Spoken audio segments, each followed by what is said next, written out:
আসসালামু আলাইকুম, hello viewers, welcome to my YouTube channel. আমার নতুন একটি ভিডিওতে সবাইকে স্বাগতম।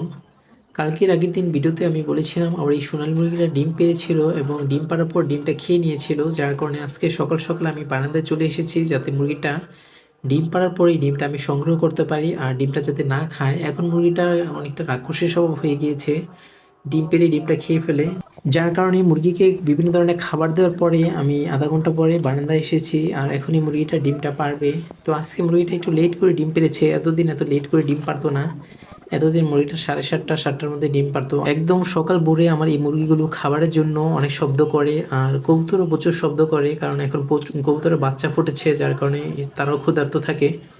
আমি একদম সকাল ভোরে মুরগিকে এই খাবারগুলো দিই, গম আর ভুট্টা ভাঙা, আর কবুতরের বিভিন্ন ধরনের খাবার আছে, মিক্সার, গ্রিট, এই খাবারগুলো দিই। তো মুরগিটাকে এই খাবারগুলো দেওয়ার পর আমি কিছু পরিমাণ পানি খেতে দিয়েছিলাম। আর এখন আবার এসেছি যাতে মুরগিটাকে একটু ছাড়বো বাহিরে। তো বাহিরে বিভিন্ন ধরনের খাবার আছে যা কবুতর ফেলে দিয়েছে, সেই খাবারগুলো মুরগিটা অল্প অল্প করে খেয়ে নেবে। তো মুরগিটা সব ধরনের খাবার খায় না, বিশেষ করে ভুট্টা ভাঙাটা এখন কম খায়, আর আগে ভুট্টা ভাঙাটা বেশি খেত। মনে হচ্ছে সোনালী মুরগির পেটের মধ্যে ডিম বড় হয়ে গিয়েছে, যার কারণে এখন ভুট্টা ভাঙা খাবারটা কমিয়ে দিয়েছে, মানে একদম অল্প পরিমাণ খায়, আর আগে প্রচুর পরিমাণে খেত। তো তখন ডিম পারতো না, মানে গ্যাপ দিয়েছিল, রেস্টে ছিল মুরগিটা 7 থেকে 10 দিনের মতো।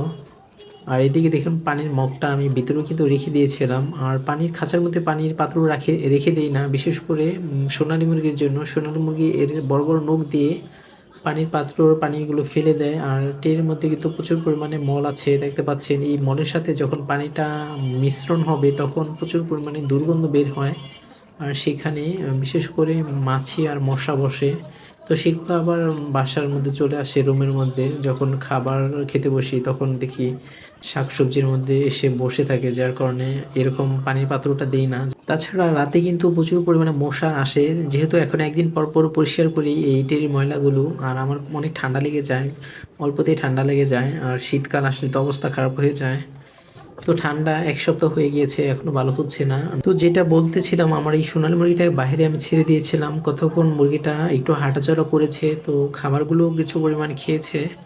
এরপর মুরগিটাকে আমি খাঁচার মধ্যে রেখে দিয়েছি, কারণ একটু পরে মুরগিটা ডিম পারবে, আর এখনই দেখুন ডিম পাড়ার জন্য মুরগিটা প্রস্তুতি নিচ্ছে। বিশেষ করে যখন ডিম পারবে তখন এটার পেটটা এই খাঁচার রডের সাথে ভালো করে ধরে তারপর একটা জাকি দিবে, যাতে পেটের ডিমটা এটার বায়ুপথে এসে যায়। তো এরকমভাবে মুরগিটা ডিমটা পারে। তো ডিমটা পাড়ার সময় দেখতে পারবেন মুরগিটা কীভাবে ডিমটা পারে, আর অনেক কষ্ট হয় যেহেতু বড় বড় ডিম পারে মুরগিটা।